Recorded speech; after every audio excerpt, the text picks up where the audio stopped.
दोस्तों, हाथ में ये होती है जीवन रेखा, ये होती है मस्तिष्क रेखा, ये होती है हृदय रेखा।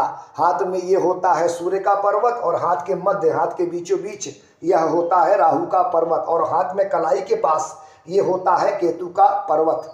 राहु के पर्वत से एक भाग्य रेखा ऊपर की ओर उठे जो लहराते हुए चले और सीधे शनि के पर्वत में पहुंचे, और सूर्य पर्वत में एक सूर्य रेखा हो और यह सूर्य रेखा लहराते हुए चले, और निम्न मंगल के पर्वत से एक राहु रेखा निकले तिरछी जो जीवन रेखा को काटे, मस्तिष्क रेखा को काटे और हृदय रेखा को काट कर सूर्य के पर्वत में पहुंचे, और यह राहु रेखा सूर्य पर्वत में पहुंचकर इस सूर्य रेखा को काट दे। और केतु के पर्वत से एक केतु की रेखा निकले आड़ी जो सीधे चंद्रमा के पर्वत में पहुंचे। दोस्तों, जब राहु के पर्वत से भाग्य रेखा निकलती है और सीधे शनि के पर्वत पर पहुंचती है तो इसे बहुत शुभ और राजयोगकारी माना जाता है। लेकिन जब राहु के पर्वत से भाग्य रेखा लहराकर निकलती है और लहराते हुए शनि पर्वत पर पहुंचती है तो यह बहुत अशुभ और घातक होता है।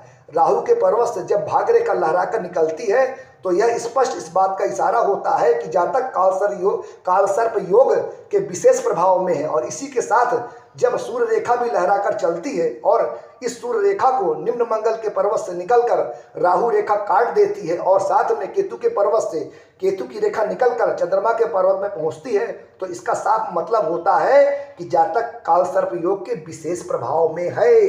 कालसर्प योग राहु और केतु से बनता है, और जब सूर्य और चंद्रमा भी राहु और केतु के प्रभाव में आ जाते हैं तो पूर्ण रूप से कालसर्प योग का निर्माण हो जाता है। कालसर्प योग का मतलब जीवन में संघर्ष, परेशानी, पैसे की तंगी, जातक दुर्भाग्य का शिकार हो जाता है। पूरा जीवन जातक का संघर्षमय हो जाता है, चाहे कैरियर हो, चाहे वैवाहिक जीवन हो, चाहे हेल्थ हो, चाहे सामाजिक जीवन हो।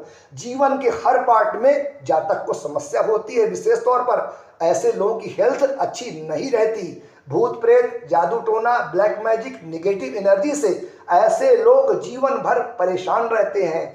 अगर हाथ में कालसर्प योग या कुंडली में कालसर्प योग बन रहा है तो तुरंत आप कालसर्प योग की शांति कराएं, नहीं तो जीवन में भारी संकटों का सामना आपको बार बार करना पड़ेगा।